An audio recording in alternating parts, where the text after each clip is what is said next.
what's the job market like in Malaysia? Again, let me just bring it up to a bigger perspective. In Southeast Asia itself, there's an estimated 1,000 games companies. In Malaysia itself, there are over about 50 games companies. And some of the biggest companies around the world are actually in Southeast Asia or in Malaysia. Take for example, Ubisoft. Ubisoft is arguably the 4th to 5th largest games company in the entire world. They develop games such as Assassin's Creed, Ghost Recon, and they have about 29 studios in about 19 countries. They are a French-based company. They're based in Singapore. About 40% of their staff are actually from Southeast Asia. In fact, they are so heavily invested in Southeast Asia that they have opened another studio in the Philippines. What about Malaysia? Codemasters Studios, arguably one of the oldest game studios in the UK, has set up office here in Malaysia. They came down in year 2006. 90% of all their artwork, all their car games is done in Malaysia. So Codemasters Studios is based in the UK. There are about 700 people. They are based in Birmingham, and they do primarily racing car games. Dirt 3, Grid 2, F1 Online. The other large studio here is basically Streamline Studios. Streamline Studios is a US company that was based in the Netherlands, and they are an outsourcing company in the Netherlands.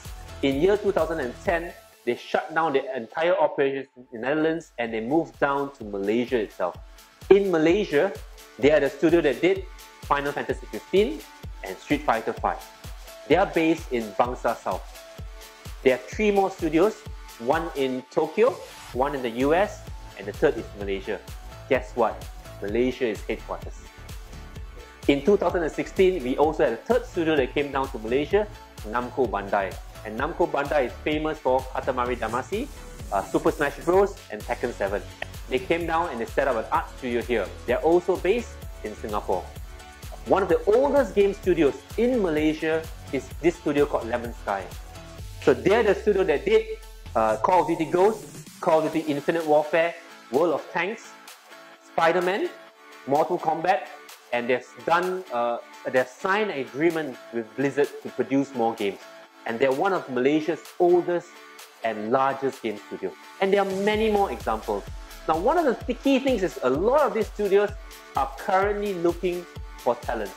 And there is a shortage of talents not only in Malaysia, but in Southeast Asia.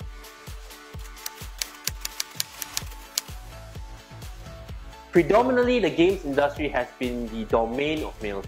But over the last few years, we have seen more and more females coming in to the games industry. In fact, there is a movement right now in Malaysia called Women in Games, Malaysia and Singapore. And it's a movement that's catching up. Even in KD University College, we see about 30% of our games development student body are actually females, and it's picking up. So in the games development industry, there is no issues of gender. The only big question is, do you like playing games and do you like developing games?